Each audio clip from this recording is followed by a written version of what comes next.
Gundam. Let's do it!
You think you're the best?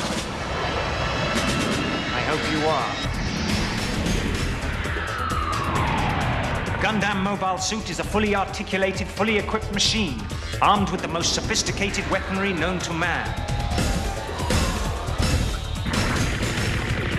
To be a complete Gundam pilot, you must train on both Gundam systems. Believe me, gentlemen, to beat the best, you have to be the best. Hey, this is Stephanie Shea, and you're listening to Gundam at MAHQ. Where's Sumire? She went home. She said she only came here to see that you were all right. Damn, the babe's leaving already! You didn't tell her anything about me, did you? Let's see, I think I mentioned that you're so behind that you needed to take summer classes or else you'd fail out. And of course I let her know that you had severe diarrhea last night. You got a problem with that?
Alright everybody, welcome back to Gundam at MAHQ.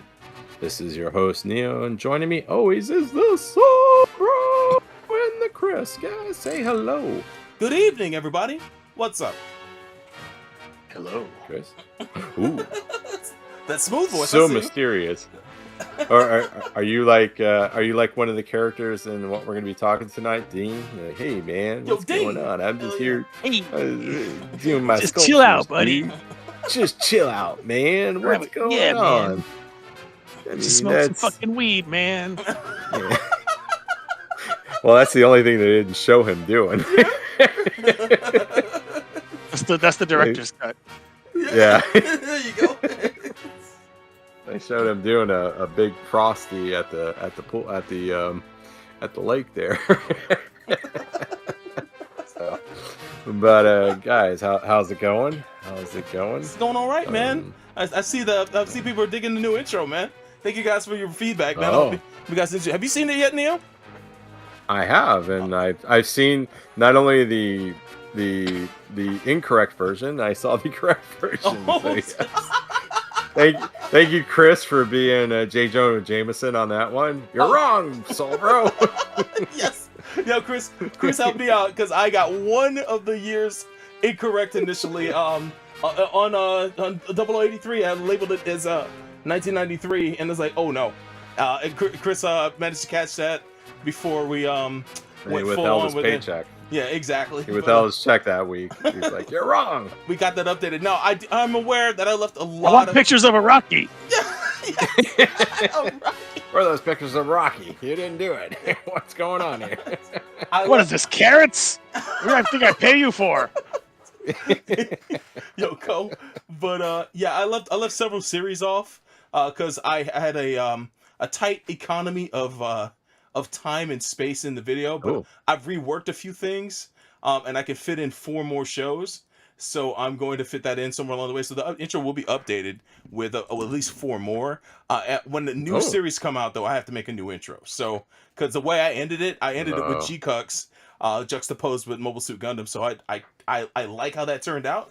So I'm definitely keeping the way it flows through. But in the midst of the slide, I can fit in 4 more shows. So you'll see Stargazer, what is it? Twilight Axis, and 2 other ones. I'm trying to remember which ones I haven't written down, but yeah, it'll eventually get G-Cuck bullshit. Yes, G-Cucks bullshit. But yeah, it was fun to make. It took me almost a month. It was nice to just get back into the flow of that, and also for those who've been longtime contributors to the show or helped the show in some way, shape, or form. I did my best. Somebody's calling out SD Gundam Force is missing. Yeah, oh, man. Yazi, you So- fucker. So Fuck he you. said, I swear to God. yo, G-Savior's missing, right? He wants the G-Savior there so bad. I made a conscious choice not to put in anything live action or CG because I wanted the aesthetic to stay with 2D animation, or at least what looked like 2D animation. So I made that choice off the bat because I know You it could say fit that everything. until that legendary pictures movie happens, and then what? I know, right? Yeah. We'll see. We'll see what happens. But People demand Gundam build real. oh boy, I know, right? I saw that and it's like, man, I should put this in here somewhere. But I also want to let people know I'm working on a new AMV in order to honor the sequel to Mobile Suit Gundam Hathaway. Kind of as a recap, I'm working on AMV to the first Hathaway movie. If you want to see sneak preview, just go to YouTube, my YouTube channel, which is at Sobo Ryu. I'm about, I think, 35% of done with it, but you can see a sneak preview of it. But I when I had to go back and rewatch the movie while working on this new intro, I remembered how much of a Bondian flow that movie had. And since it was James Bond Day just the other day, I was talking to my friend Nick, who's the biggest James Bond fan, and I was discussing with him because he also is a big fan of Bright Noah, and we were talking about Hathaway, and it's like he had noticed that there's a bit of a Bondian feel to that movie in some parts, and it's like, yeah, there really is. And I came across this this cover of 007 and Counting, which is an old John Barry orchestration from one of the older 00 movies, but it's done in a kind of a surfer style from this group called the CJs, and it's really good. It's super good, and I thought it fitted real well. So if you guys want to get a sneak preview, just head over to Sober Ryu on YouTube, and you can check that out. It's called 0105 and Counting, and it's probably the most recent video on my channel. So I enjoy that, and when it's done, I'll let you guys know. You can check out the full version. But thank you, Fred, for the commenting on the editing and the new intro, man. I appreciate it, man. Got my video editing cravings. Yeah, Bernie's Limit Part 2, the remix. Yeah, we can only hope for that. There's I will say this for the Hathaway's. So is Hathaway's going to be is he going to be kind of like a Bernie's Limit, where it's going to be kind of that bittersweet thing? I do add that happens at the end. I do add flashbacks to Char's counterattack, and I think Zeta Gundam as well. I'm trying to fit in at least one scene with him in Zeta Gundam juxtaposed with Amuro, so we'll see what happens. Jolly B. Yeah, I'm gonna get one shot of Jolly B in that video, I swear. So you guys will see that. Be careful, they might see you. You never know. Get sued? I hope not. I don't know. I don't think so. They'll probably be happy. Actually, the funny thing, the funniest goddamn thing right now is a little bit ago I had to move my car. Oh shit! And my neighbor next door. I guess they got DoorDash, and at the front of their because we all have like gates in our front doors. Yeah. It's a Jollibee thing. And I'm like, oh, they're Asian, so it kind of made sense. So I'm like, I like Jollibee too, but I'm like, oh man, I didn't know Jollibee DoorDash. I didn't know there was DoorDash and Jollibee here in Orange County. Because I was like, oh, okay. Because I know there is a Jollibee up in Tustin, so but yeah, kind of funny. But all right, well that's cool. Yeah. So Bernie's re-lament. You cannot burger. We'll see. What is that? Is it like the Ava version of it? You cannot burger. You cannot exactly. If they ever remake a 0080, I'll make sure to up my game with another Bernie's lament. We'll see. But yeah, that's all I got to say about that. But yeah, be on the lookout. You'll catch that AMV in a couple weeks. So Chris, what about you? Is there just banning and what's going on with you? We know what's going on with Soul Bro. He made his new intro. He's got new AMV. Anything going on the MAHQ front as I walk over to the new studio here? Anything? Well, everybody is banned, so Oh yeah. Ooh, massive ban. Take that. I'm gonna do my own purge. Yes. People need to be reminded that I'm a dictator. Yeah. MAHQ, the purge. Yeah. Oh my goodness. No federal judges are keeping you away from banning people, right? Oh God. But all right. You know what you did. You know what you did. That's Exactly. Exactly. So yes, in this episode, I do like Sobro's title for this one, "The Heaviest Metal." Oh yeah, it's pretty interesting. But yes, we are going to do a review of the 1999 animated movie, The Iron Giant, which I would think most of everybody that listens to us knows about. I mean, do they still show it on Cartoon Network? Because it was kind of like a Christmas time thing, right? For like the longest time. I'm sure they just show it. Do they still show anymore? Yeah. They don't show it anymore? Okay, they must have they probably lost the rights or something. So yeah, we're gonna talk about Warner Brothers. Yeah. No, it's just Cartoon Network. Is it? Cartoon Network is really not much of a presence nowadays, sadly. And this movie's not even on Max because Oh wow. Why would it be? That's whack. I thought it would have took it off. Yeah, it's funny because I had to rewatch it on Methods. Like I was surprised. I'm like now I could have went to like Amazon and stuff and it's actually free to watch on the Roku channel, which you can watch on your television. You don't need a Roku, but it's a free app that you can get on most TVs as well. The Roku channel. Well, the internet didn't tell me that, so it was like the only places it was like YouTube and Amazon Prime, and I think something else, but everything was like you had to rent it. And I'm like, what? You have to rent this movie? Like, come on! That's wild. Holy shit. Yeah, I mean, this movie's like 1 million years old. Like, this in the public domain at this point. So it's when all else fails, I tell people always check Tubi first. Check Tubi. A lot of times, Tubi didn't have it either. oh fuck, I didn't see it. I didn't Oops. see it on Tubi. Yeah. So, Well, that's and why. I don't own it. So yeah, I mean, but yeah. So we're going to be talking about that, and yeah, it's going to be an interesting talk because you forget like what this movie's about. Like just not only the themes, but damn, it's got some the people that played in this movie. It's like wow, what? I Yeah. mean, It's got a good yeah, cast. you It's got a you real good forget the cast. It's Hell like yeah. it's like holy shit. Okay, I mean, so star-studded cast, but anything anything as I saunter over to the Larry King Memorial News Studio for some Neo's news. Nah, man, have at it. All right, so don't have too much here. I think we're gonna have some stuff coming in from our roving reporters out there. But let's see here. Well, I think the only thing we have here is the new Mandalorian and Grogu trailer. This is coming from MCT Dread.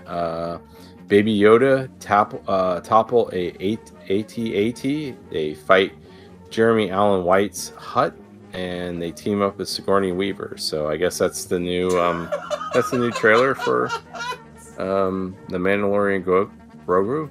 So And he you guys tries to seen steal her this? food. He Oh, does. you can't do that to Baby Yoda. I mean, come on, man. Out there, Baby Yoda. Yeah. You gotta You put guys- some respect on Sigourney Weaver. You can't steal her food. Can't be stealing. Can't be stealing her food. Oh, man. he's a convicted food stealer though. That's fair. That little fucker. I mean, that little motherfucker. He likes to steal people's food. So. Like he was You guys popping that excited lady's about eggs. this? What's that? Chris? I said back in the day, the way he was popping that lady's eggs. Yeah. Like if he was eating deviled eggs. Mm-hmm. Don't talk to Ripley about eggs. She's seen her fair share. So, but you guys excited about this, or what do you think? I mean, I've seen what the internet thinks about this. Yeah, they were. This was they're not feeling it, right? That I mean, and trailer this is dropped. a movie. Mhm. It's a movie, correct? It's not. Yeah, it's not a movie. series. It's a movie standalone Yeah. film, apparently. But it's supposed to have also tie into maybe some future films. But the funny thing is that they took the worst time to drop that trailer, because at the time, there was some First Amendment things going on and involving a certain company, as well as other parties, and the impression of that company wasn't too cool at the time. So a lot of people just decided to let loose on that trailer for multiple reasons. But also it looks, we're pretty spoiled in how good the Mandalorian looks. So watching this trailer, it's like, well, this probably could have been a couple of episodes of the TV show, Like I haven't seen anything too grandiose yet, but it is a teaser trailer. So I'll give it time for it to unfold its true full on trailer and hopefully show us something that's pretty impressive. But it's going back to its roots. It's going to be a space western. It's going to be primarily focused on Grogu and the Mandalorian. And I don't know exactly where the story will take us, but I hope we get a pretty cool adventure. I do like the logo. It reminds me of Indiana Jones a little bit. So, but yeah, if they're going to give us that tone of a film, I hope it's good. It's directed by of course Jon Favreau. Yeah, so he's a competent director. He's had a couple stinkers, but for the most part, he's had a pretty good resume of film. So I'm hoping that now that he's in the director's seat and not just the writer's seat, that he's going to really be able to show off and do a lot for maybe reinvigorating Star Wars films at the movie theater. We'll see. But Chris, any thoughts? At the very least, once this movie comes out, Rise of Skywalker won't be the most recent Star Wars movie anymore. Yeah, right. That's a positive. Yeah. There you go. That's something to be happy about. Yeah, amen to that. Oof. But I have not been really feeling Mandalorian since after season 1, and because Filoni got a Filoni. Yeah, he does. Oh, Right? And yeah. and I don't know. I hope it's a good self-contained adventure and not Filoni bullshit of here's a bunch of cameos and here's a bunch of setup for like other things coming later down the line. Yeah. Or that'll never happen. So, because that's him too.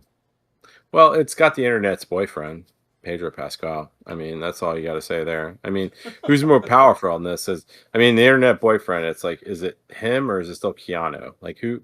I mean, we now just need a movie with both of them in it, right? I mean, to make the world correct, to correct the world on this. And maybe the next John Wick. Because who knows? Yeah, they are. I mean, they are the two.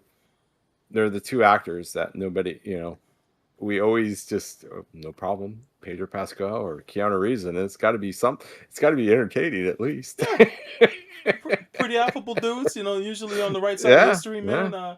I got no quarrel with either of them, so you never know. We might see them both in a film. Pedro's working with everybody, so I just think it's just a matter of time before that happens.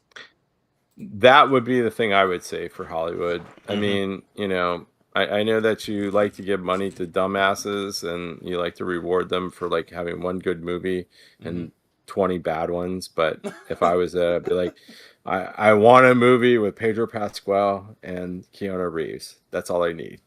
There you go. And maybe Grogu. Maybe. Because you got to have a puppet in there somehow. So I know, or a Muppet, right? So bro, I gotta hold that. They do a really good job with Grogu, though. I don't have a problem with Grogu and his puppeteering. Hater of Muppets. I'm just hater of Muppets. I'm just Muppet-averse. I'm sorry, man. My God. One day I'll be. Someone will get me. Show leans into me on this too. It's like, what's wrong with you, bro? What the? Exactly. I guess, what is wrong with you? You can't help but you hate joy. Yeah, I mean, some right? people I know. just live to be miserable. I never understood this. And that's you. Because my man Show grew up watching Muppet Babies, and it's like, man, Yeah. you don't like Muppet Babies? Fuck out of here. The first time I heard that you didn't like Muppets, I'm like, what the fuck is wrong with? I sat there, was like, is there something wrong with Soul Bro? Like, how the fuck doesn't like Muppets? There is. There is, right? Yeah, I agree. Yes, there clearly is. This is gonna hurt Robin's feelings, but I don't like that Jerry Motion shit either. The Thunderbirds and shit like that. I never was into that shit, right? No, it's got nothing to do with Thunderbirds. They're not even related. It's not even related, dude. Like puppet on a string versus a frog with Jim Henson's hand up its ass. Like, why are you trying to compare these two? Thunderbirds are marionettes, dude. Yeah. These are not. These are Muppets. I love Team America. I love Team America. That's my shit. Rich is basically fucking Thunder. It's American Thunderbirds. I am well aware. But hey, man, keep digging that hole. Keep digging that hole. Keep digging that hole. Exactly. I got immense respect for Sesame Street because it taught me how to read at age 2. Rich's Muppets. Oh, I know. I get you. It's also PBS. What the hell is wrong with you? I pick and choose my battles, man. I just wasn't a Muppet Show guy. I just wasn't the Muppet movies. What Muppet is wrong Show, with you? Muppets, Chris. My wife. Muppet Babies. Why did you hate the Muppet Babies? The Muppet Babies were just there to entertain you. Like they were. They're just they're little babies. They're little babies. Why are you hating on babies? Hey, man. Why do you hate babies? Where's your soul? I love Waldorf and what's his fuck face? Statler. I love them. Waldorf You and Statler. can't even say the can't even say your kids. You can't even say the names. Yes, I mean, I like Waldorf and the other guy. It's like no, the greatest haters. Well, they are taught true me so haters, but they're also Muppets, dude. They're Muppets. I know. They weren't real guys. I will revisit. We just gotta ban this guy from the show. Yeah, there you go. You lock me up. You need to go to jail. Muppets to the Thunderbirds. Muppet jail. Exactly. He's comparing them to the Thunderbirds. Muppet to some fucking British ass wooden stick on a string. Like, get the fuck out of here, bro. Exactly. Thunderbirds go. Yeah. Hey man. Oh, look at me! I'm a fucking puppet. That's what I'll do. Or International like Rescue. That's what I imagine. I've never seen it, but that's what I imagine it. Oh, it's 101 dude, recreation. Thunderbirds is terrible, man. I Oh watch that shit!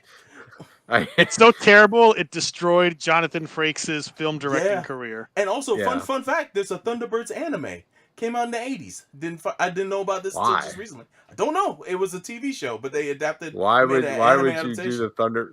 Did they animate the freaking No, it looks like an 80s the wires? anime. It actually looks like an 80s Did they anime. animate the wires on the characters? I Like, have because that's no- true Thunderbirds. I didn't see any wires in the opening that I saw.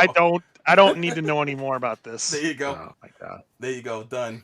I There got you. was a Thunderbirds movie that was done like in the early 2000s, I think, or Yeah. something like directed by that. Jonathan Frakes.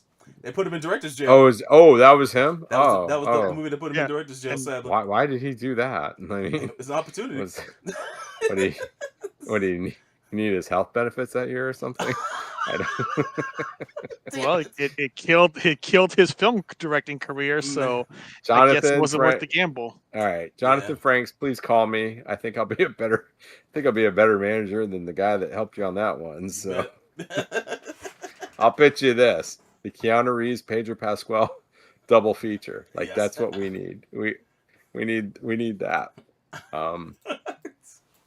Directed by Quentin Tarantino or somebody. I don't know. But all right. I think we're going crazy. Yeah, that's it on the Neo's list of submitted news. You guys got any news that you want to hit on there? Solbro, Chris, Yeah. anything? I got one. Go for it, Chris. Sure. I'm sure y'all at some point have been to Gundam.info. We have. Yeah. Well, it's been around for 18 years, but it is no more. Oh. Yeah, I saw that. It died. Yeah. Oh. It is gone. It has been replaced by, and this is a blast from the past, Gundam-official.com. No It's way. back? Are you serious? It's Yo. Yes, oh, but that's awesome. this is a global site which has an English version that I'm Oh, sad that's to awesome. say is full of machine translations and it's Cool. buggy Yes. and it's just not very good and just a continuation of Bandai just having no fucking clue how to market this franchise in America for, going on a quarter of a century now. And it's like, y'all just can't even put in any fucking effort with the website or social. Like, what is this? You couldn't call Mark Simmons. Oh, man. Like, you had to wait call for me? you had to get ChatGPT to do this stuff for you. Like I'm sure because that's exactly what they probably did. You just plug the whole thing in ChatGPT or Sora or something like that. Yeah, I mean, come on, dude. Like, I get it, but it's not even the fact. It just seems like, yeah, To be fair, they were being cheap like that on Gundam.info too, so it's not like that was some glorious website that now has been killed and released. It's just the same shit in a different URL. Man. But here's the thing. You could spend a little bit more, and it doesn't make sense to like spend a little bit more and maybe reap like 2-3 times what you invested. Like I don't get it. I mean, you could spend, and I say as someone who works in web and social media, you could get a site manager. That's a full-time job, managing all that and making all that content. You get a social media person, start building up a following, build upon the Gundam community, most of which in the English-speaking world has dumped Twitter for BlueSky, and tap into that fandom, tap into all of these new fans who've been created by Wish for Mercury and G-Quux. But no, let's just have a garbage web presence, because why would we want to tap into the excitement of all these new people who have discovered Gundam? What good does that possibly do? And what would that cost you? Because I know that Bandai America is down the road here in Irvine. I get that, but what The would salaries that cost for you? both of those jobs would probably be under $150,000. Probably. Even if we did it high, let's just say you're going to give them, you're just going to give them six figures both. Let's just say 200 grand. Yeah. For both of them. You're telling me that you wouldn't make that back, and not only make that back, but probably make another. You could possibly, if you made another $1 million. So if you're telling me if you could spend 200,000 to make $1 million, you wouldn't do that? Like, it doesn't. It makes absolutely no sense. Well, the other problem is, they have a section here for products, and it's like, products. What kind of products can I buy? Can I buy Blu-rays? No, of course not. Why would, Oh, Yeah, would why be would I able want to buy Gundam Blu-rays? Blu-rays in North America? That's Yeah. stupid. All right. Because they're all available on streaming somewhere, right? Not really. I mean, No. they're Nope, Nope, sporadic there's a all bunch over. of series you can't watch Woo! unless you Yeah. hoist the flag. Yeah. That'd be So one thing that why I would hope that the person who's marketing Gundam would work out somehow, is to try to get at least a good amount of streaming series and awareness of where to watch those shows on the website, so that way people can, actually, dive into a series of their own choosing. And also have like kind of like what is it? Kind of introductions to all the alternate universe shows, so that people can just pick one and dive in, because you don't really need to know the background of Gundam to watch most of the alternate universe shows. So I mean, just kind of like I forget what they call it, a starter or something, where it's just to give you beginners an insight on what to watch, and check that out. They do need to do a better job of outreach when it comes to Gundam and the fandom behind it, and how to get into the franchise. Because right, because you could literally hire somebody out of college for like $75,000 a year. Let's just say you get them out of like one of the LA area schools, LA area colleges, 75,000 a year. Do that. Maybe you spend another $40,000 to have them fly around to the big Comic-Con, New York Comic-Con, all those things, and do that stuff. Their travel, all this other stuff. You wouldn't be able to reap that. You wouldn't be able to make that back, plus probably at least 5 times that amount. Like, I don't understand that. Like, you could, I mean, even if you sat there and sent them over with just boxes of DVDs, like region-free DVDs or Blu-rays, you wouldn't be able to be successful on this. Like, it makes absolutely no fucking sense. Like, I don't really get it. Like, I mean, you got damn near 50 years worth of media, and also a huge and booming modeling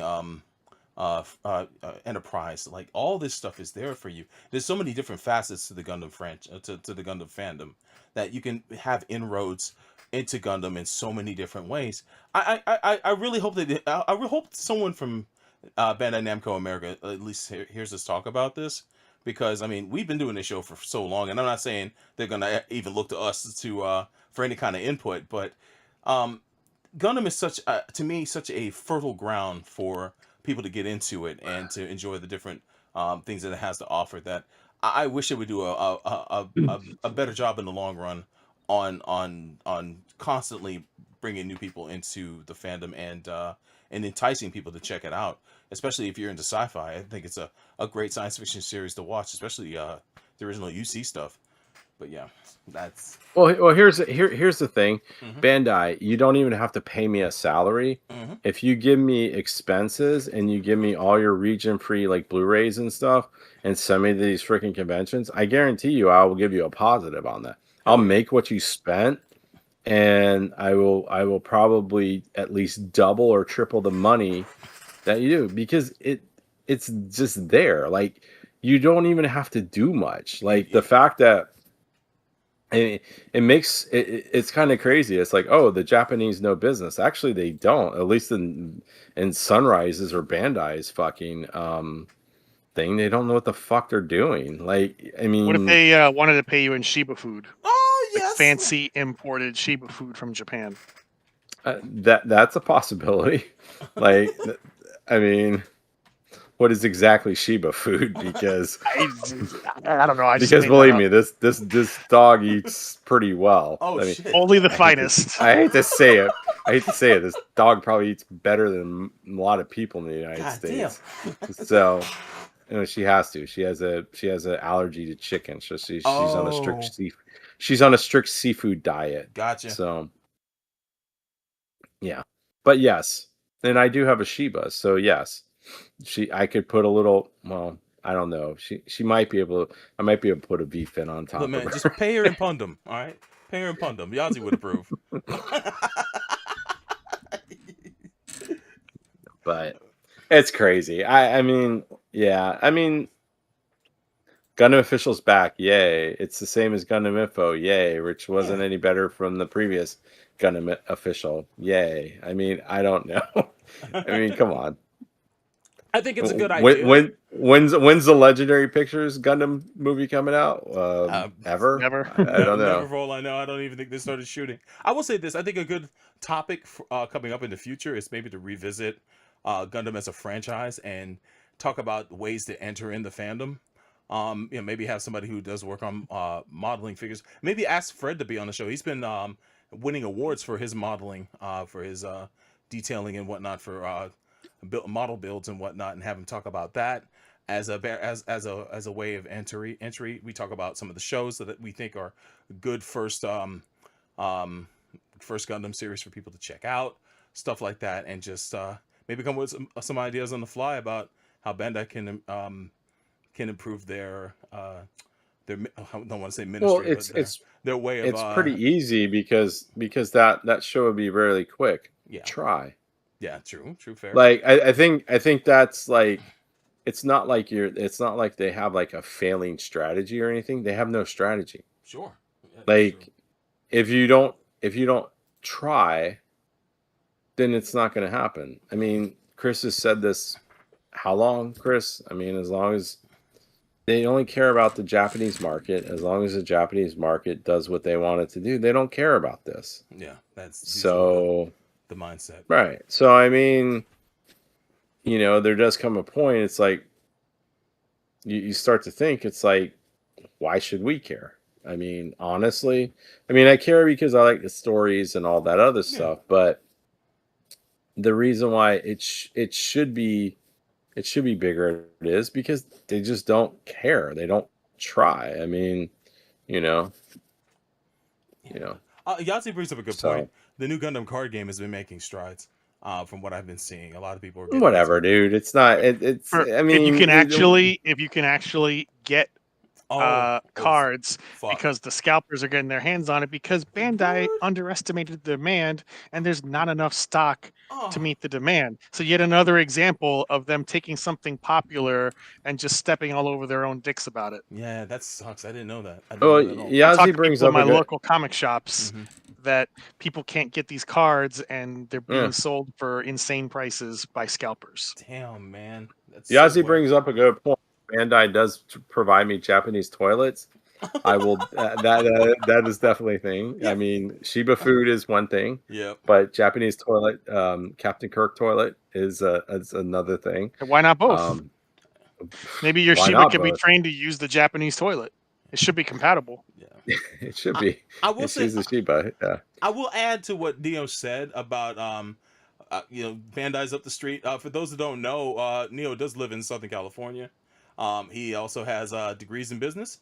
So if you really want to reach out to one of us and one that's close up, reach out to him at Neo at the Neo MAHQ at gmail.com. Neo MAHQ at gmail.com. I mean, honestly, the thing is, you just got to try. Yeah. I mean, that's the thing to me. I think they're missing the ball on, and look, I'm not a business genius or anything, but if you don't try, you'll never know if you were successful or not. Yeah. Like, you could do this and it could fail. I get that. But I mean, the fact that you're just, like Chris said, Gundam Official now is just basically what Gundam Info was, which was basically what was Gundam Official prior to it. So it's like,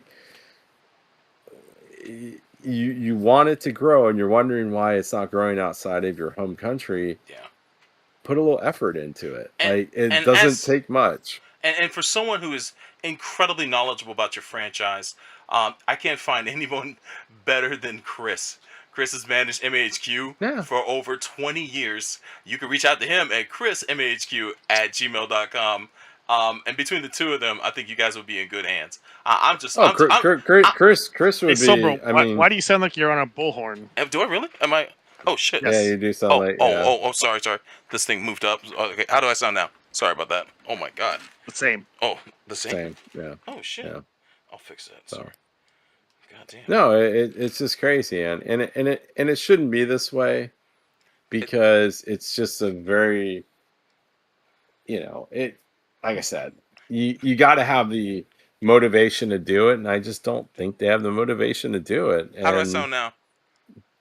You sound like you're Still like sound the on same. an island. Oh, Yeah. I gotta turn on my light. You guys keep talking. Oh my God, your light and affecting your thing. Okay.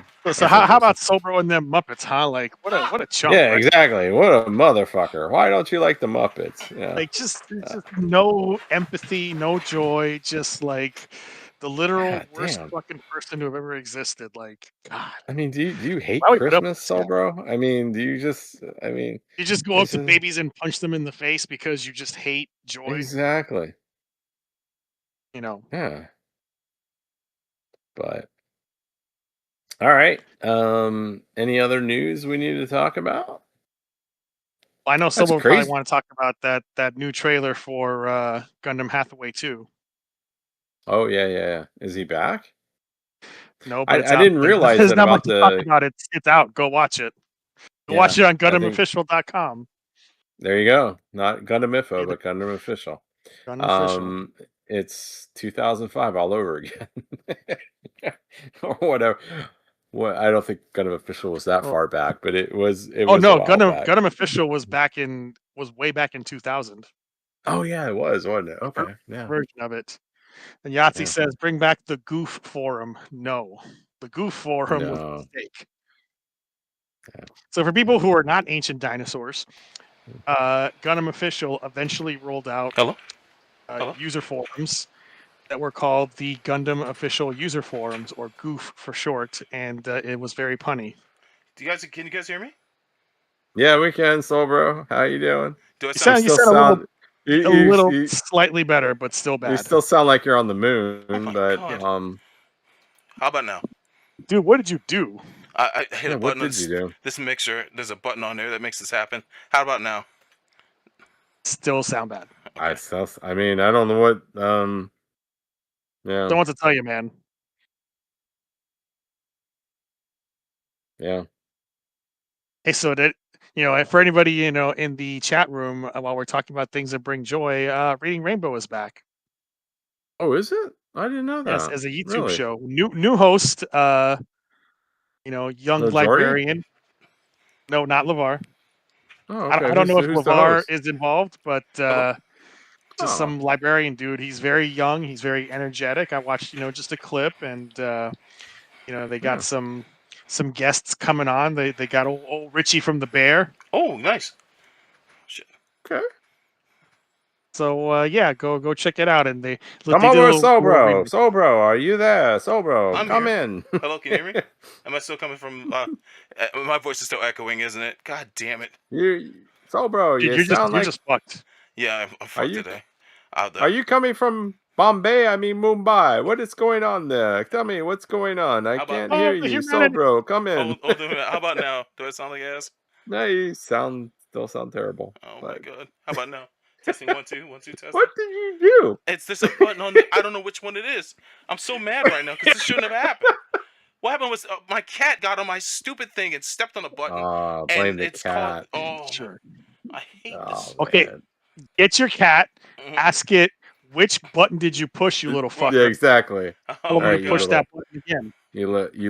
You little fucking litter shitting motherfucker. Where did you put? What button did you push I don't know. to make me sound like an idiot? Oh, I sound like a For fucking fool. for future reference, when you Right. get everything back the way it should be, you Yeah. should take a picture on your phone so Ex- you know which buttons are pushed This never and which happens. ones aren't. Well, it's time for everything. Yeah, you're right. I will do that. That's oh my god. I won't talk as much on this episode, but anyway, let's keep going. Maybe talk lower. That might help. Like Okay. try talking lower. Yeah, it like might you normally be. do. Yeah. All right, there we go. Yeah. Oh no. Oh, Mm. oh, it's the man in the can curse. Maybe. really I don't is. know, MCB.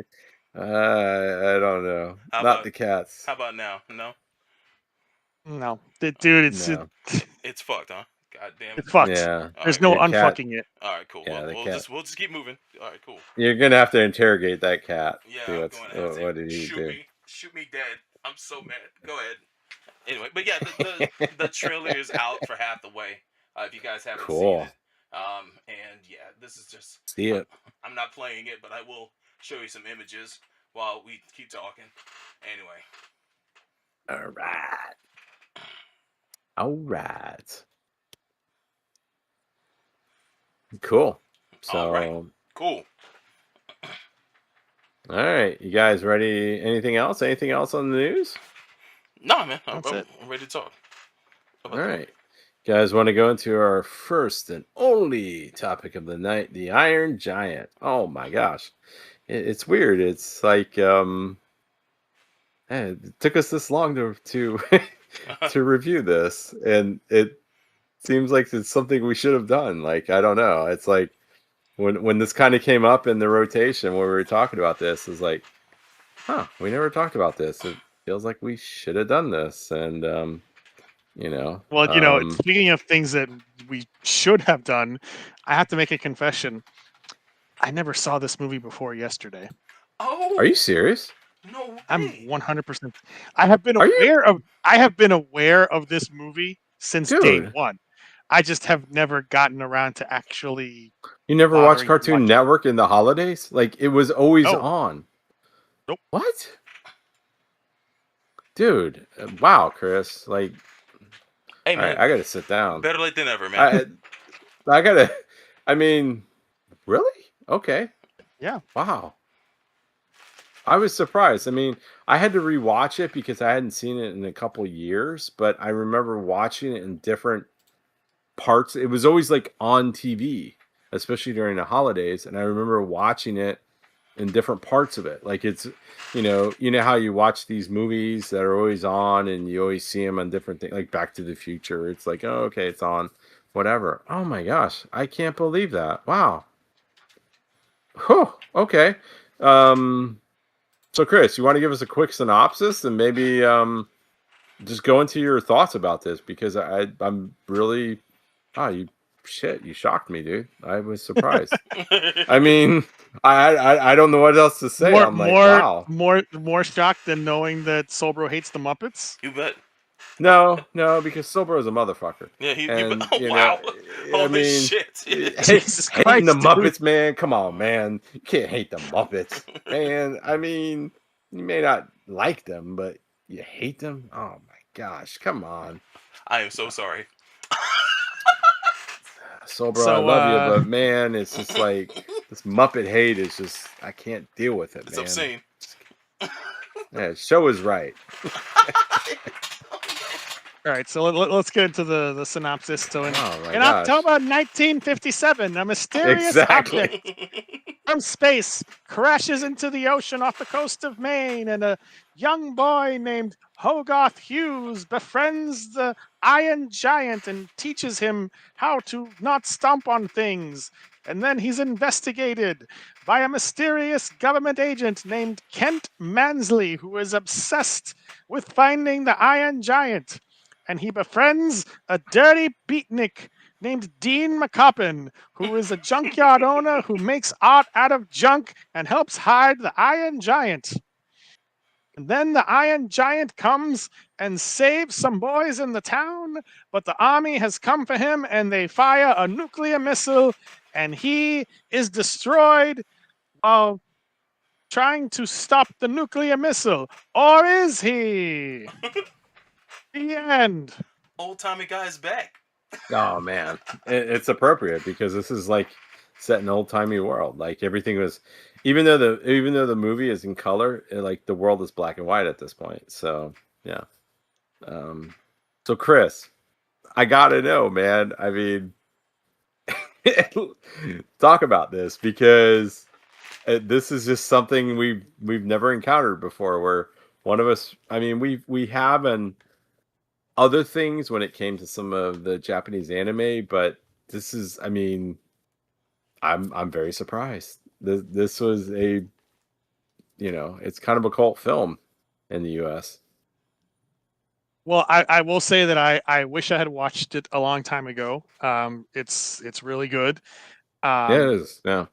Brad Bird has done a lot of good work in film, whether that's animation or live action, because, of course, after this movie, he joined Pixar and he directed The Incredibles and Ratatouille.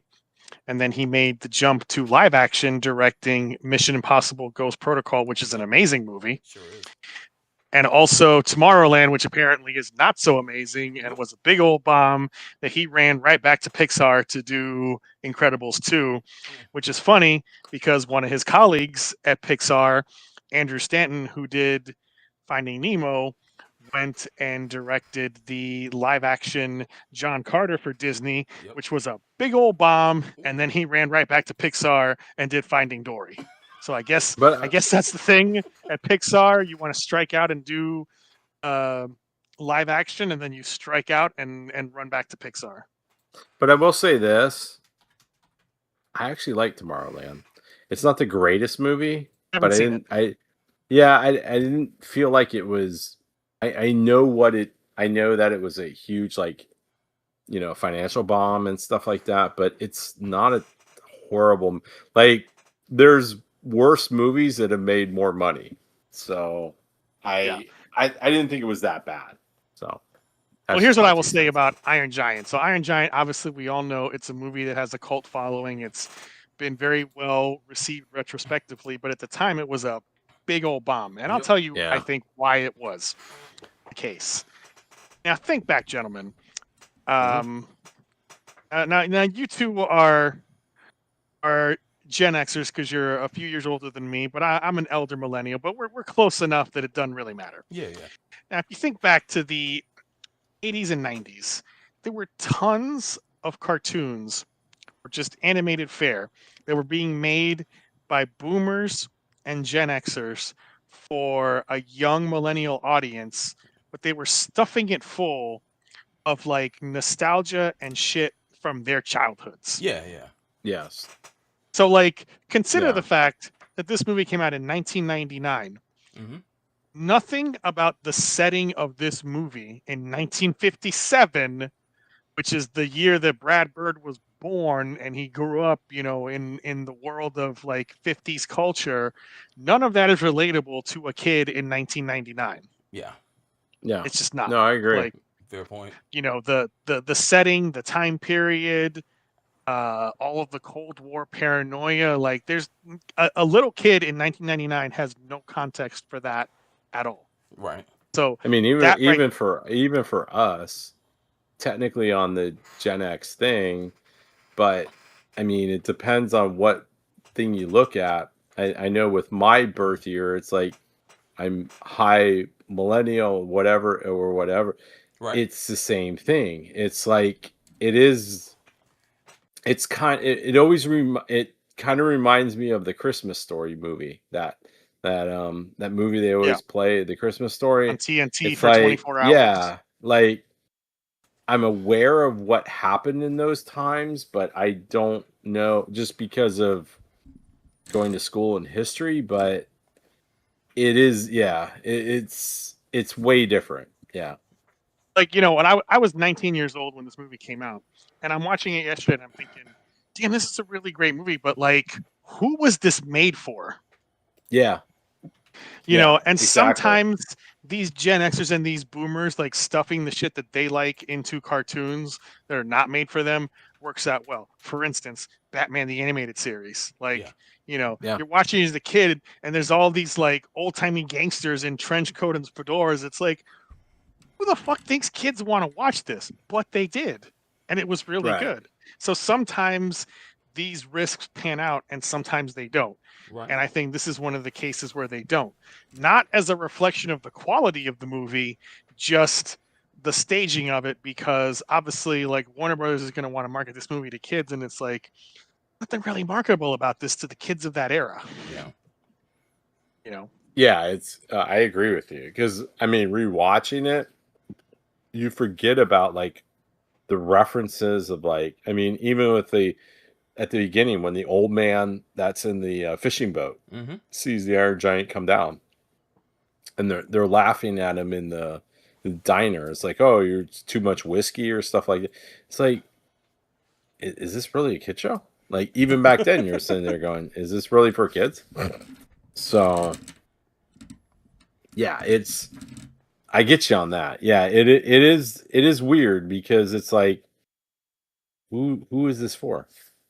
It also came So like on the tail end of like American pop culture's nostalgia for like the 50s, Yeah. because you know at mhm. the beginning of the decade you had shows like the Wonder Years.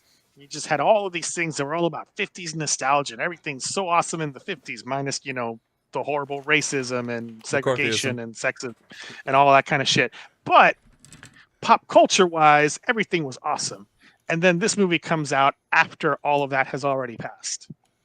Yeah. Yeah. So, No, it, like this movie, I think it was a good movie made at the wrong time. Now, putting past all that, you know the merits of the movie, it's a great movie. It is the messages about xenophobia and understanding. You know, these are timeless messages, and that guns. really shines through. And you can see someone who appreciates animated movies from everywhere, how influenced Brad Bird was by old school Disney movies. Disney. Yeah. It looks like one. Yeah. Yeah, it's. I read that The animation's flawless in it. Yeah. Yeah. he briefly studied under some of the 9 old men from Disney. Oh. These were a group of animators that worked at Disney from the 30s up through the 80s, and they are legendary. Were legends because they're all dead now. They were legendary animators who were responsible for all of the best Disney stuff from that era, and obviously they were getting older and retired in the early 80s, and all of the now old guys who worked on stuff in the 80s and 90s like Little Mermaid, Aladdin, etc., they studied under those guys. Yeah.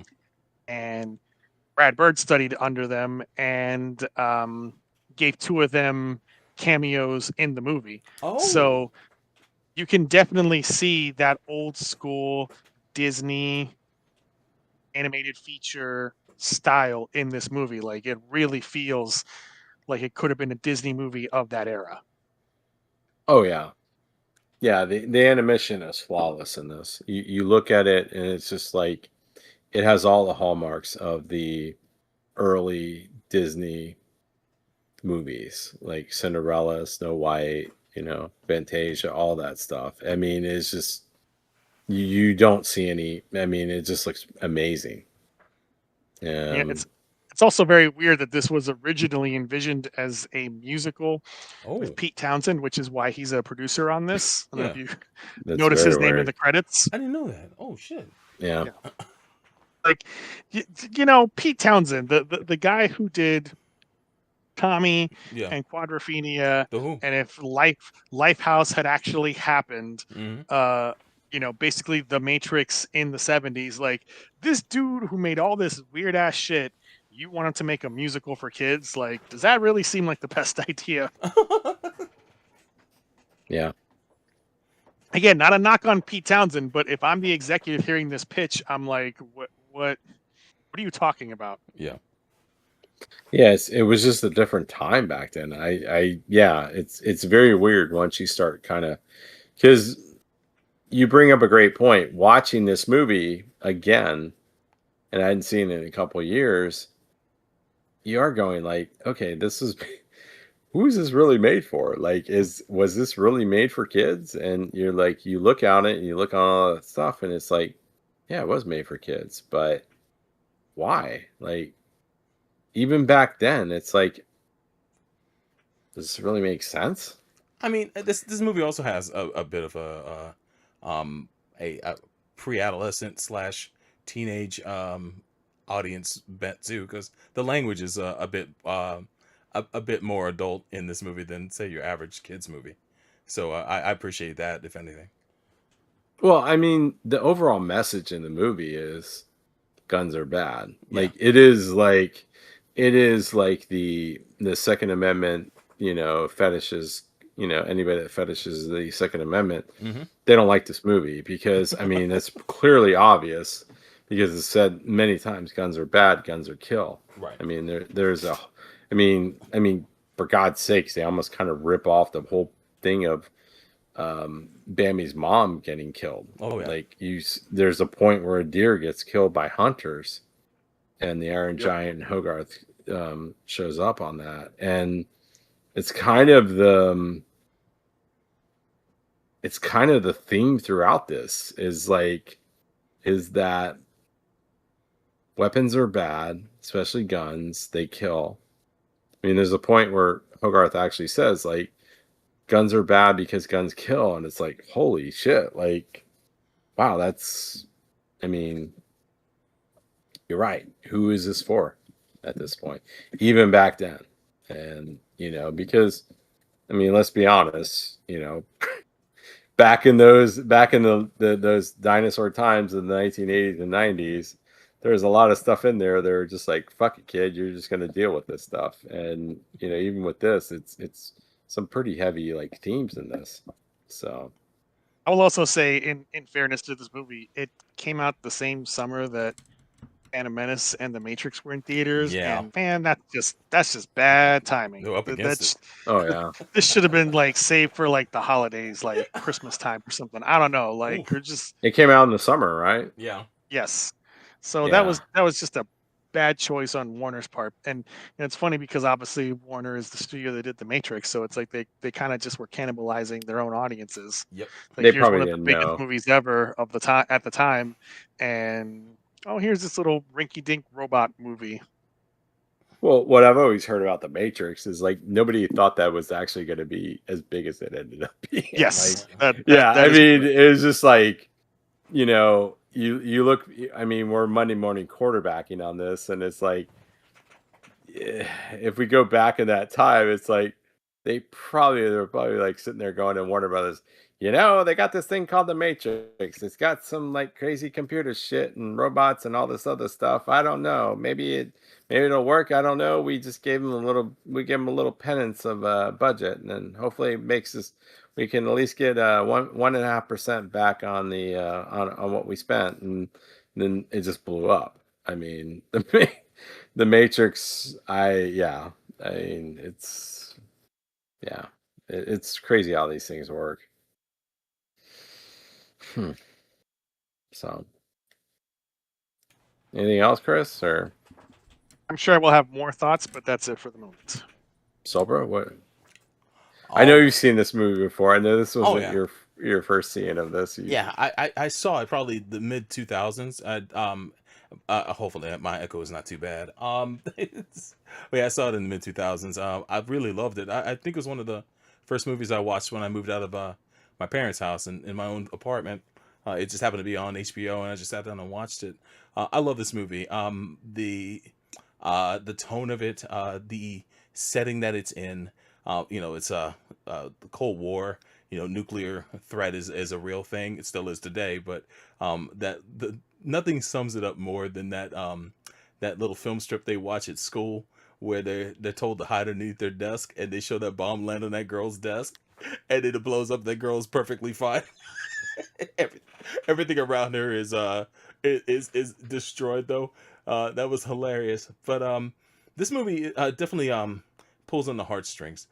It's boy meets monster, and then befriends monster. There's a little bit of Frankenstein in here. I was actually reminded, and this might be an incidental influence for this comic, but watching the scene again with the deer and the Iron Giant Transformers reminded me of Transformers. Yes, from Energon Universe. From Energon Universe, yeah, with the way that um, D-Dubs wrote that scene, and his writing in general, the tone of that, there's a little bit of matching with the Iron Giant and how that interacts with humans and whatnot in there too in that comic. So I definitely appreciate that kind of connection to that.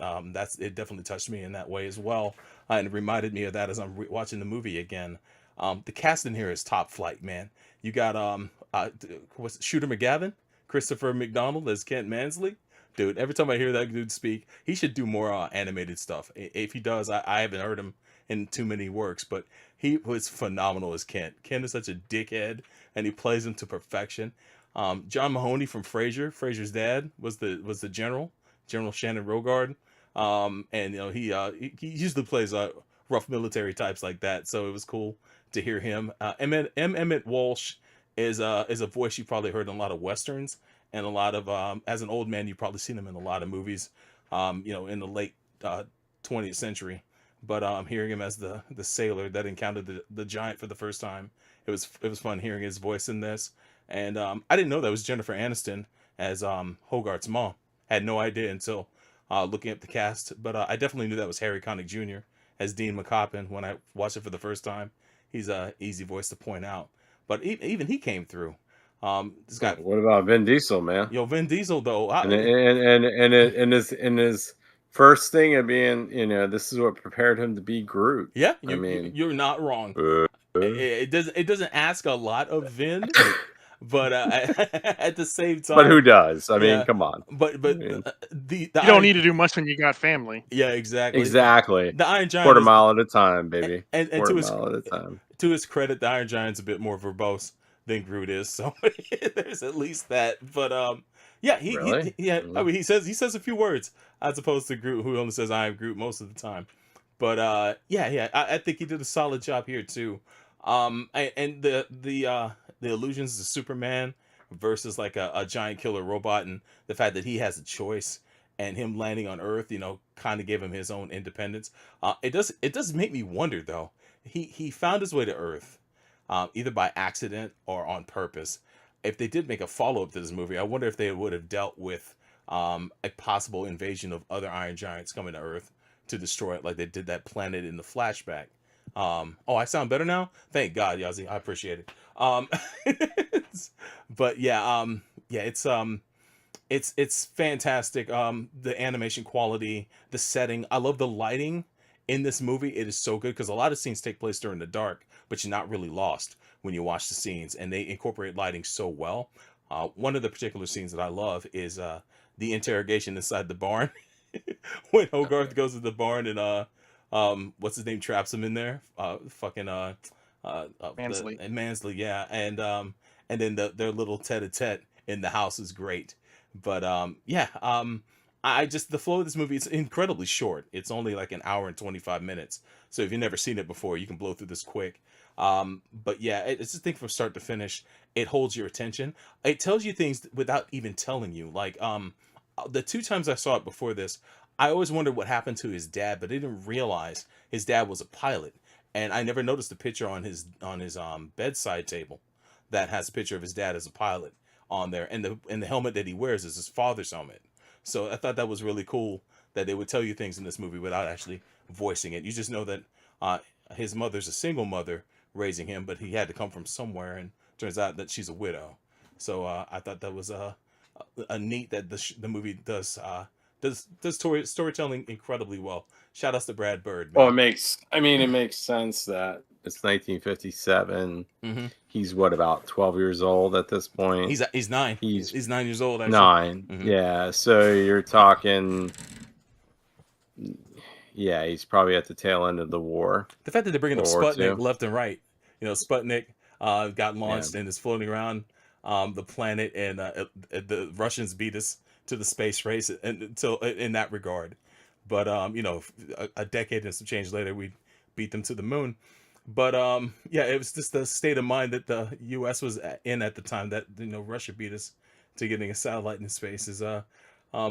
It put us on the back foot, and it was something that was talked about by the public, something that we don't think about all that much because that was way before our time. But it's interesting to hear the conversations of that. But they nailed the setting, man. The setting's great. It takes place in Maine, upstate. You know, and I think that it's just incredibly illustrated. It illustrated well. The score is great. And how they depict the Iron Giant as this imposing robot with a gentle heart. It's such a balance to get that's hard to get right, but they nail it. So it's a fantastic film. I recommend it to anyone. It's a shame that it took us this long to get to it on the show, but it's something that I always wanted to cover. So shout out to Chris for checking out the film, and Neil for also getting on board with this too. But yeah, fantastic film, man. I love it. And Neil, what do you have to say about this? Well, it's interesting because I think this watch through of it, I finally figured out what the movie's about. Okay. And it's and this is just my impression of it. Maybe it's influenced by the world we live in or something like that. But you know, the fact that really stood out to me, and these are things that I didn't really stand out to me before, but the idea of, you know, Hogarth goes through this whole thing about guns and about what they do. He says blatantly, guns kill. And, you know, you see the situation, you see how the Iron Giant responds to it. The fact that you have a situation where, you know, it's the typical story of kind of the lonely kid, the outcast kid. He finds something that is new and different, makes him feel like he's not an outcast and things like that. You get that all through this, but you also see kind of the social commentary on all this about, you know, this focus on just we see something that we don't understand, and immediately we feel that it's against us. We feel that you know, because we see this with Mansfield. Mm-hmm. We see a person we see that there's a commentary about a country that is so scared about anything that's not, that they can't understand, that somehow it's going to destroy the country. Mm-hmm. Because that's the embodiment of Mansfield. He's the typical McCarthyism, Red Scare person of the 1950s. And you have to, you know, go to Wikipedia to read about this stuff. But this is the thing of, like, anything that we don't understand, or that's not within our perfect understanding of how things should be, we're just going to be there and be like, you know, this is a horrible thing. Political. Yeah, exactly. I mean, and that's the thing. But then you have the whole thing too of, like you said, it's got the situation of Hogarth's mom is a single mom. Yep. Like there's a lot of, like, weird things, and it's this thing of, like, almost talking about this time period that people fetishize, the 1950s. There's a lot of people in the United States that fetishize it, that it's like some perfect time, and you didn't have this, you didn't have single mothers, you didn't have any of this stuff. And we see this, and, you know, it's very weird.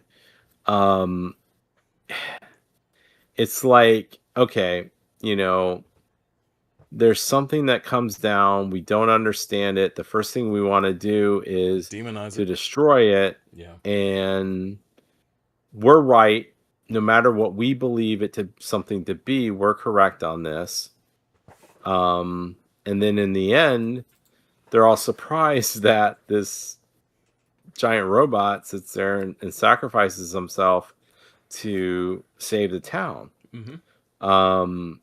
You know, so it talks about a lot of things. I think the biggest thing it talks about is understanding others that we don't necessarily initially have the same, you know, like, we don't share common ideals with, and that we should always be open-minded about that, because Hogarth he just sees the Iron Giant as just a friend. I mean, the thing when he sends before the Iron Giant, I mean, spoiler alert, before the Iron Giant goes and saves the town from the nuclear missile. And it is a nuclear missile that is going to be shot upon this town in Maine. That's a grim scene. He sits there and tells the Iron Giant, "I love you." Mm-hmm. And it's because, he's a lonely kid. Yeah. He has a single mom. Not popular at school. Not popular at school. Gen X was full of a lot of latchkey kids, which is basically what he is. Yeah. Yeah, he's a latchkey kid. That's a very common theme in anything made of this era. And it's like, man, all these latchkey kids working through their feelings by making movies and TV shows. Right. And 1,000,000%.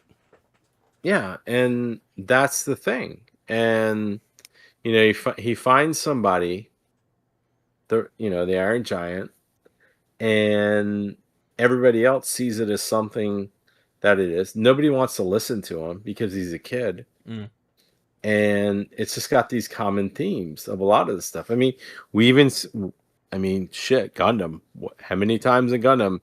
Oh, why don't you adults listen to what I'm saying? It's the same fucking thing. Yeah, it's really the same. It's the same. It's the same thing on this. Yeah, broken family, broken in some way. As you mentioned, latchkey. Well, it's not even the broken family thing. It's just the fact of like, hey, I'm a kid. I'm thrust into this situation. Pre-adolescent. Why do you think you're better than me? Because what? Because what? You're older than me? Yeah. If you really want to go with the Gundam comparison, like how different is Hogarth from Al? Right. Oh shit. He's not at all. Very same situation. Yes. Yeah. He's trying to warn about the Zeon attack. Nobody believes him. He's kind of just this lonely kid. His parents are kind of estranged. Like he befriends Bernie, who everyone else would see with suspicion because he's a Zeon. Like the parallels are very apparent when you look at them. Man, yeah, that's a good juxtaposition. Yeah. Good shit. Yeah, and it's true. I mean, that's the thing that I saw with this. I'm seeing this years later and watching it, and I'm like, wow, this movie is very deep. It's a very deep movie, and it's social commentary, and it's almost in some ways warning us of the things that we're dealing with in our society today. I mean, Mansfield is just a complete opportunist. Mansley. Mansley. I'm sorry. That's Mansley is just a complete opportunist. He is obsessively immoral. Immoral. Yeah, exactly. Right. I mean, he is going to do whatever he can do to make himself move up the ranks and do whatever makes sense for him. Even though, I mean, he in his back of his mind, he knows it's wrong. And I find that's interesting because even with the General Rogarth, Rogard, he knew that he shouldn't be listening to this guy. Right. But he got trapped into it, and then at the last minute, he understood, I made the mistake. Yeah. So it's very weird when you start seeing this stuff, and it's like, it's a very deep movie, and it touches upon a lot of things that a lot of people go through. Yep. The loneliness of being a kid, being an outcast, being different. Why, if somebody comes into our society and they're different, why do we immediately think that they're bad, even though we don't know that they're bad? Not only that, but Iron Giant wasn't bad. We know that part of it was because of his programming, but which is another good point. In the end, he wasn't a bad thing. Yeah, it was brought up because the Iron Giant, although it was programmed to be a destroyer, found his own sentience and his own feelings. If it wasn't for the damage he took on landing on Earth, he may have been just another killing machine. But then he was able to make his own choices, which I thought was one of the coolest aspects of the story as well. Well, and we don't even know about that because it's just what it is. And I mean that's apparent in the early on in the movie where Hogarth's like, you got a bump on your head, and you don't really notice that at the beginning because he does have the bump, and then because he's self-repairing. But Um, yeah, it's very deep movie for for something that was targeted for children, Hmm. even back then. Um, it's, I mean, but I think the message, um, is good because I think, I mean, it talks about how the world is different and how we should just figure these things out and not just go to the reptile brain function of everything. Yeah. And yeah, I mean it's the thing. So yeah, Yeah. I mean, I don't Well, know. I, I think it hits differently watching it yeah. and now. And I think that's just a byproduct of, you know, um the world we live in at this point. That's So true. I will just answer a few questions that the chat asked for us. Um, let's see here. Mecha-san asks, "You guys saw the deleted scene of the Giant's Dream?" I actually watched the director's cut. In reviewing for this episode. And I never saw it before now, but I did see that the scene where the Giant's dreaming and his dream shows up on the television. And what's his name? The Beatnik character. Dean. Dean catches a bit of that dream when he wakes up from falling asleep watching Jack Parr. But yeah, I saw that, and yeah, that's only the only new scene I recognized in the director's cut, to be honest. But it had been a while since I've seen the movie prior, so but yeah, that was a really cool scene, to be honest. A few other things in the chat. Let's see here. I am Groot. Robert Bell says, "Family is all that matters." I am Groot says, "So much you just don't get it, so bro." Just like the Muppets. That's that. You nailed me. Oh, Burn. Well, You got I me, think sir. I think the overall message Hmm. that I get from this movie is that whole fetishization of the 1950s and stuff. Yeah. It's not an ideal time. It was actually a very horrible time for a lot of people. Um, well, and and we keep doing it because we you're are right, now living through this right, like air in pop culture, like Yeah. 80s nostalgia Oh has man. completely like soaked through pop culture, but it's an idealized 80s that never existed because right. everything is like drenched in neon lights. And it's like, no, for us who lived in the 80s, like everything was brown, lots of cigarette stink, Hmm. wasn't a good time if you were gay because No. of the AIDS crisis and the way that Reagan just completely ignored it and his people like laughed about it, literally laughed about it at press briefings and did nothing about it for years Yeah. as people died. Like, you know, Until his we best cannot friend fall, got it. So yeah, we cannot fall prey to this nostalgia that right, imagines a past that never existed as a better time because that is literally the road to fascism. Yeah. That is how fascism operates because they sell you an idealized past that never existed. And they say to you, hey, remember how in the past everything was better? But, if not for these people, and we know who those people right. always are in these contexts, there's runaway progression on like TikTok now, and I've seen examples. Maybe you all have heard about these of these like AI slop videos of Sora like too. Yeah. people in the 80s and 90s and early aughts talking to us in the present, saying, "Hey, why don't you come back here with us in the 90s where we had blah blah blah blah blah." I Yeah. saw one of these Yeah, it videos that was wasn't that good. literally Yeah. about Walmart in the early aughts, and it's like, hey, we had like lobsters you could buy at Walmart because it was cheap, and you could get like, who the fuck is nostalgic about early aughts Walmart? Like Right. that is not a And thing. lobsters. Yeah. Yeah, lobsters, like that is not a thing that anybody has ever expressed. This is just slop made to have people feeling, misplaced nostalgia for commercialism of years past. So, you know, we need And then, to, I think, have this awareness now, like talking about, like Neo saying, in our modern context of where our society is now. Like, you know, mhm. yeah, do I miss some things from the 80s and 90s? Yes, but I also Yeah. recognize that, like, It wasn't a the good 80s and time. 90s were not necessarily a better time. It's just that I was a kid and literally had no responsibility, Right? and I didn't have to care about the news or politics or how any of that Right. stuff impacted me, because it wasn't my Yeah, problem. people don't And think. Mhm. Go ahead. Sorry. people are just desperate to dive back into the, it's like, it's not that you want to be in older times, because there's always bad things happening in all of human history. Mhm. You just want to be a kid again and not have to have any adult responsibilities, and that is the poison of nostalgia that leads to fascism.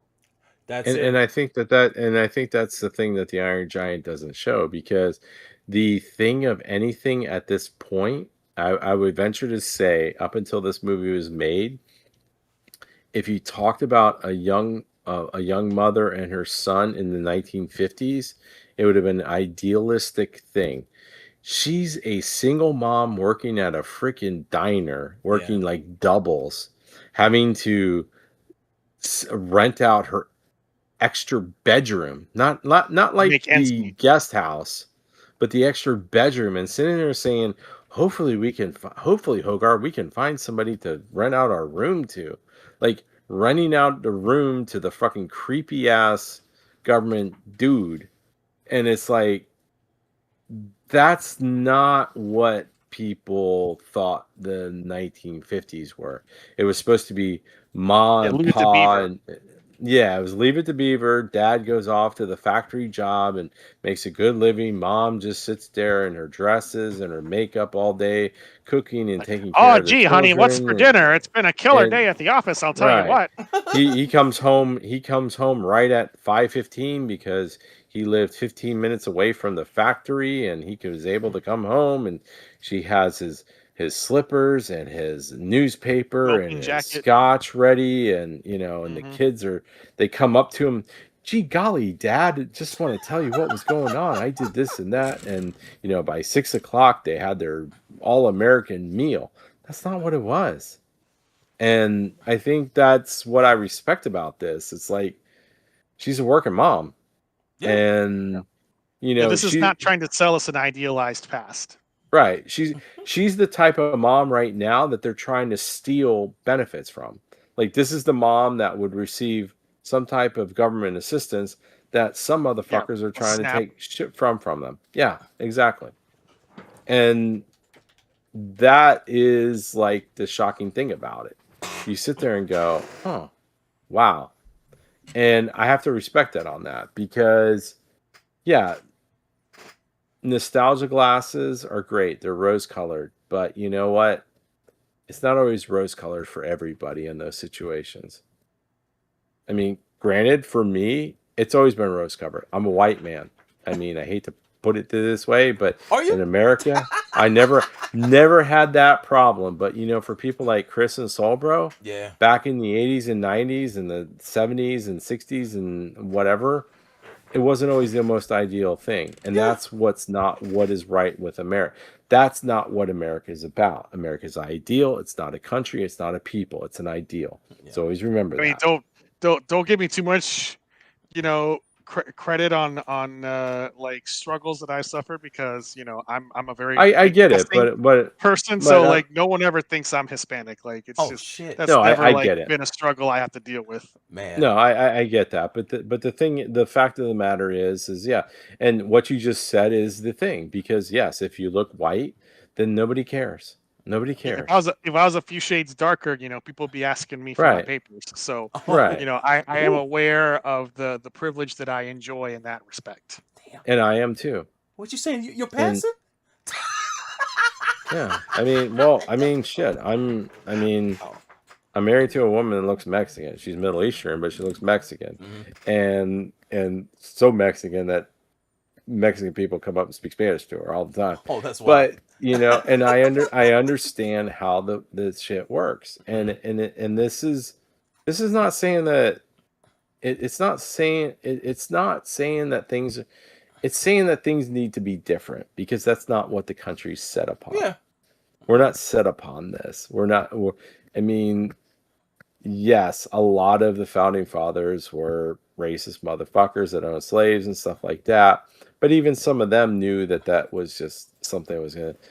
It's an ideal, Well, and here's something I think that puts a bow on what we're all saying, but also the theme of the movie. Mm-hmm. Instead of wishing for an idealized past that never was, let's build a better future. Ideal future, Amen. exactly, and that's what, and I think that's the whole thing that you see with Hogarth. Like, he is the eternal optimist, thinking about this stuff, and yeah.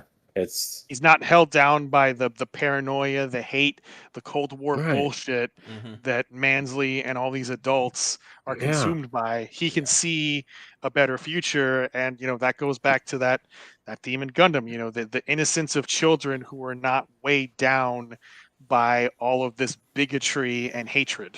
Exactly. And I mean, even Mansley talks about it when he goes off about that whole thing about why he's doing this, and I can take you down, and he starts doing the whole thing, we can take you down, we can do this and stuff. It's like, man, the only reason why you're doing this, dude, because you think that it's going to get you ahead in life. You're such an incompetent. I want to climb the ladder. Yeah, you're such an incompetent that you feel that the only way that you're going to progress is not based on being a good worker or being able to, do things correctly, but just because you're towing the party line of anything that we don't understand is against us, so we must hate it and we must subjugate it. And it's we've like, seen too many people get by who are just like him, basically, in real life. Yeah. So in some ways, I mean, I'll encourage all the people on the stream and all the people that are listening. I mean, you might want to check out this movie, because in some ways this might be the most apropos movie to watch in this current state of what's going on in our world. Yeah. I mean, because it touches upon a lot of these themes, and it shows that this is something that's never been resolved. I mean, I hear I hear these tech people saying they want a world like Star Trek. Well, you want a world like Star Trek? Then that means you don't exist. And that means that all these other things, because guess what? There's no money. There's no any of this.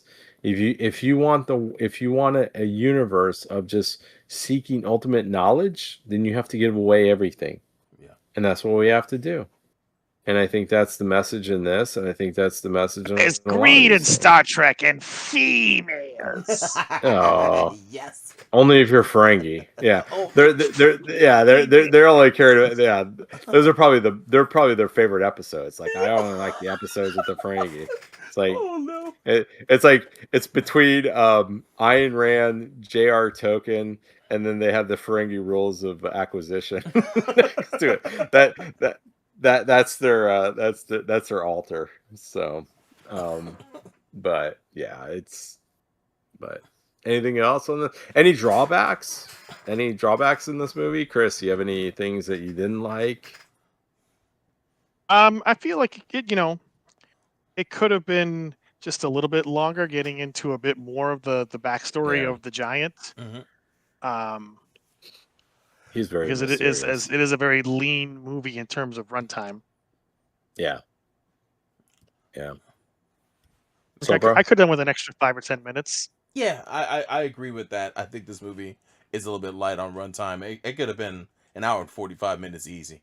But it did make the movie streamlined to make it this short, but I could have definitely been in this role for at least a little bit longer. That's for sure.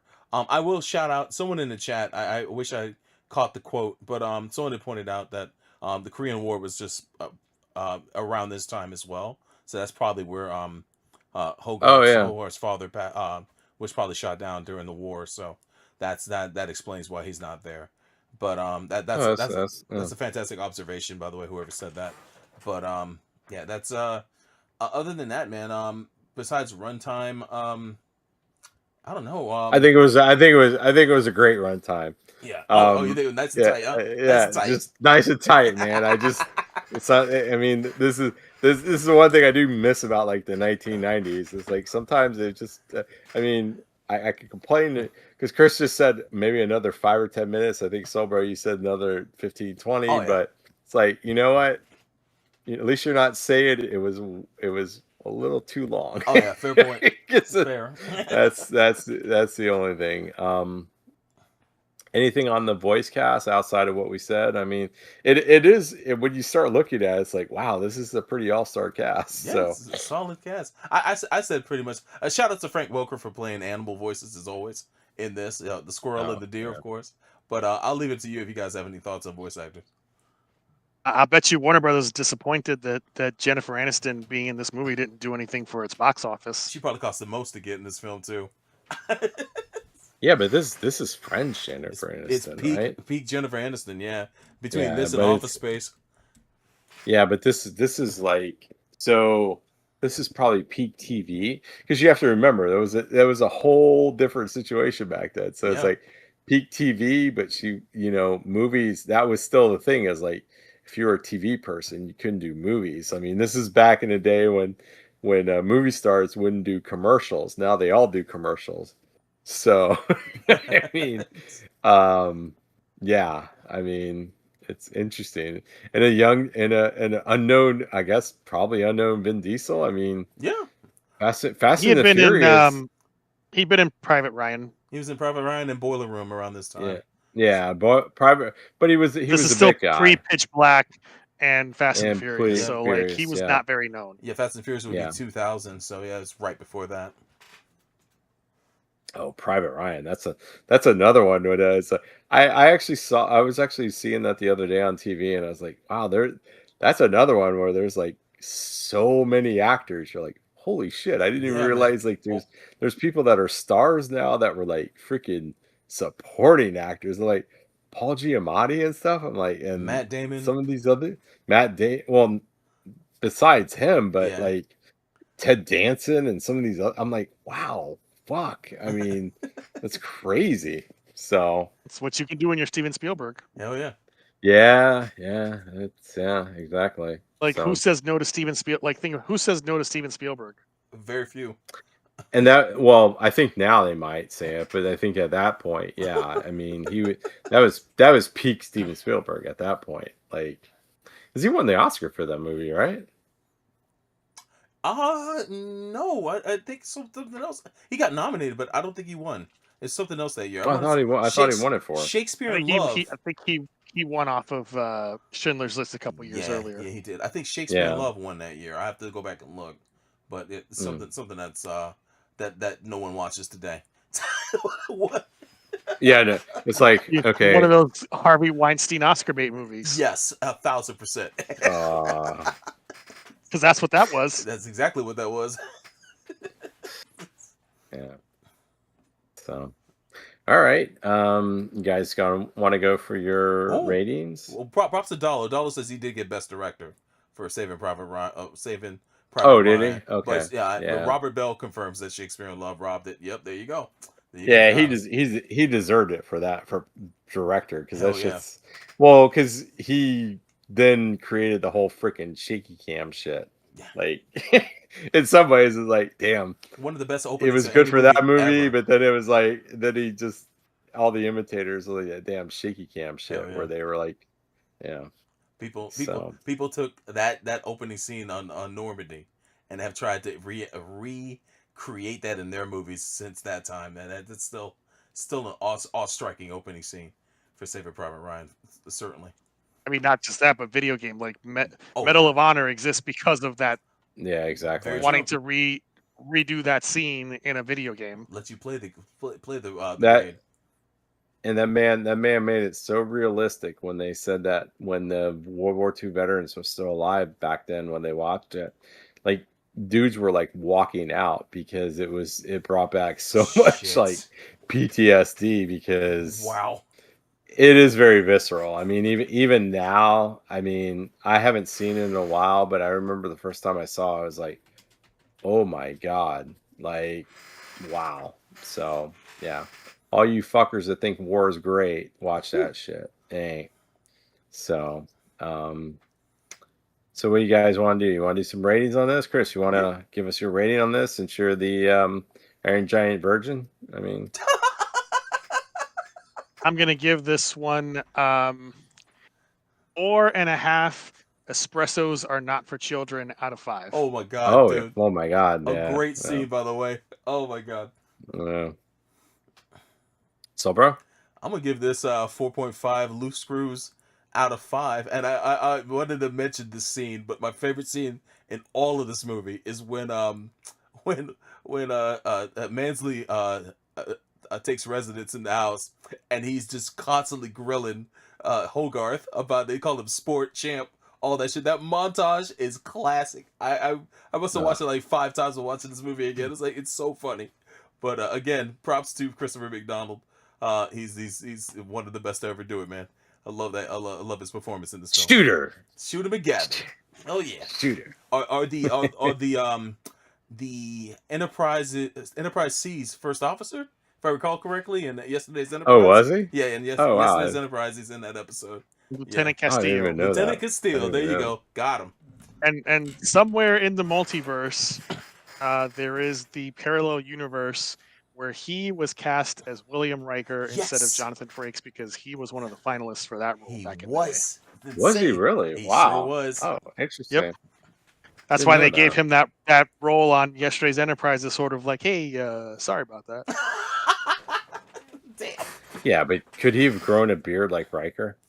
Oh Like, shit. We'll never the know. thing. It's like, We'll never know if he could have yeah, I embraced mean, the power of the beard. that was Jonathan Frakes' superpower. Yeah, Was damn that straight. beard? I mean, second season, that beard, it's like, oh, man. Even I would, when I was watching Next Gen back then, I was like, this show became something different because a man's got the beard. The first officer. That's why Riker alone. That was the biggest damn thing. It's like, wow, what did they do? Did they just like give Gene Roddenberry Valium there in that time? It's like, Riker's got a beard. He's like, oh. Riker alone proves that a military man can have a beard and just be fine, man. It's perfectly fine. That's right. Don't let nobody tell you Party otherwise, Sauce guys. Pete wouldn't like it, Oh, but you know, shit. but you know, man fought off the Borg, so he used the deflector. He used the deflector shield to stop them and save Captain Picard. Hell so, yeah. fuck me. Yeah, there you go. Yeah, I'm gonna have to give this 5 current social commentaries out of 5 because this movie hit more now than it did back in the day. Yeah, I agree. So, I mean, yeah, 1999 was a different time. We were just worried about our computers shutting down because everything was going to go to 0, and nobody knew what that was going to do. But now, yeah, I mean, well, just look at the news. So, guys, what's up, Sobro? You said, oh no, I'm agreeing with you. Okay. Yeah. So, yeah, definitely a great watch. So I encourage everybody to watch it. So, guys, anything before we get out of here? So, bro, is the folks where to reach us? Nothing off the top. Just make sure if you guys missed the new opening, there should be a link in the description of this episode where you can check out the new opening, or just run the stream back to the beginning, and you'll be able to check out the new opening for Gundam. And again, I'm working on a AMV for Hathaway. Hathaway Part 2. Mobile Suit Gundam Hathaway, working on AMV over on my YouTube channel, which is Sober Ryu. If you want to check out the a sneak preview of it, it's up there right now. You can do that and let me know what you think. And more to come on that. And thank you guys for tuning in. Oh, I have something. I meant to thank everybody who came out to watch the stream tonight. Shout outs to Mecha-san, Yazi, Ed the Crimson, Frank Lawson, MCT Dread, Robert Bell, Fred Rex, of course, Rob Adler, Claire Stanfield, Dollar Relance. And if I missed any of you guys, peep up now and I'll try to give you a shout out before we close things out. Yeah. Chris, anything before we go? Any banning you need to do? I banned you while we were talking. Sweet. Oh, why? Why did I get banned, dude? You know what you did. You know what you did, bro. No, I don't know what I did. What are you talking about, man? Sure you do. It's all you. I reverse ban you.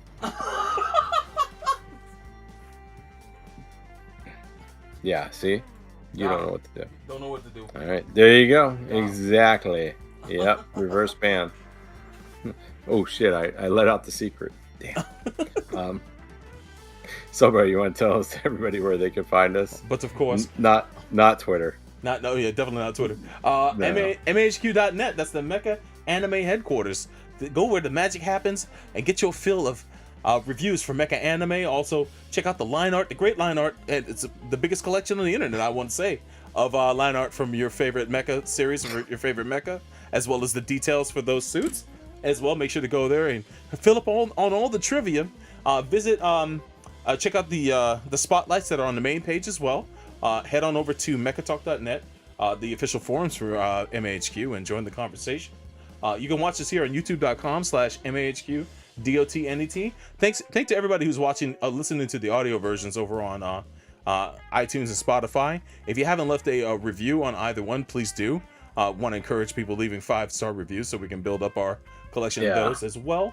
Gundamn.net is where you can also find the audio show and the different information having to do with the audio podcast as well.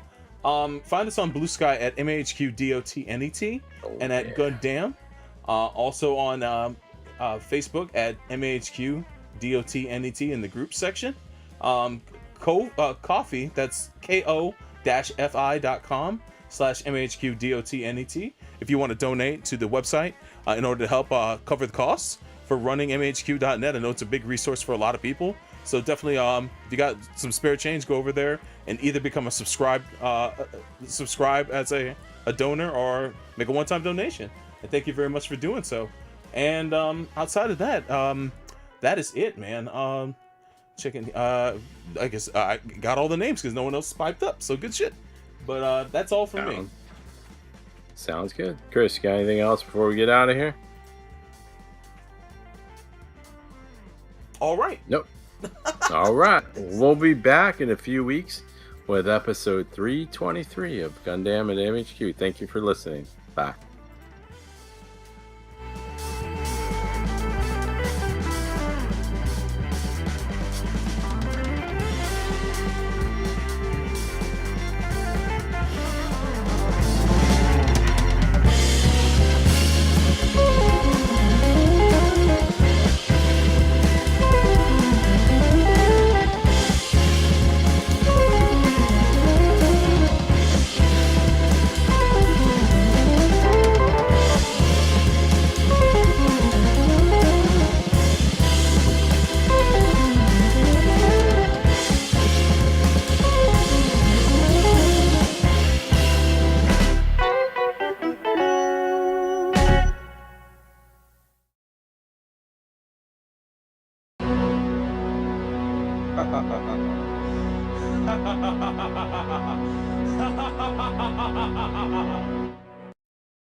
Reverse thrusters. Hailing frequencies open. Scotty, we need more power. I can't hold it much longer, Captain. We're losing the Colonel's signal, sir. Well, what was Spock's order? His usual, Captain. The two-piece combo. Okay, give me a two-piece combo. Aye, sir. No, wait. Make it 3 pieces. Leave them up, Scotty.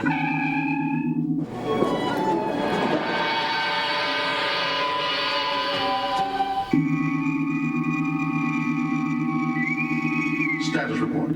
Close call, Captain. Almost lost the coleslaw on that one. Captain's log, stardate 2453.87. The crisis was averted. Our cravings satisfied. The chicken was excellent. Take us out of here, Mr. Sulu.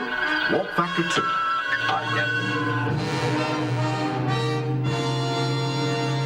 Hey, who took my fries?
Again, I'd like to thank Wally.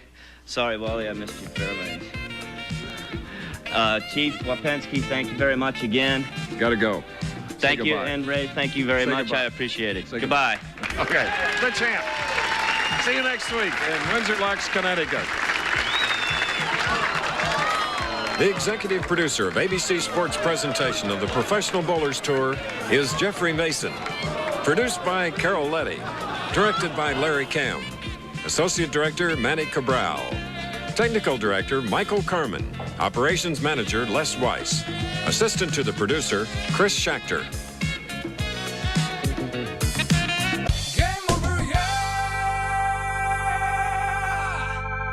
One strike away from sending this to sudden death.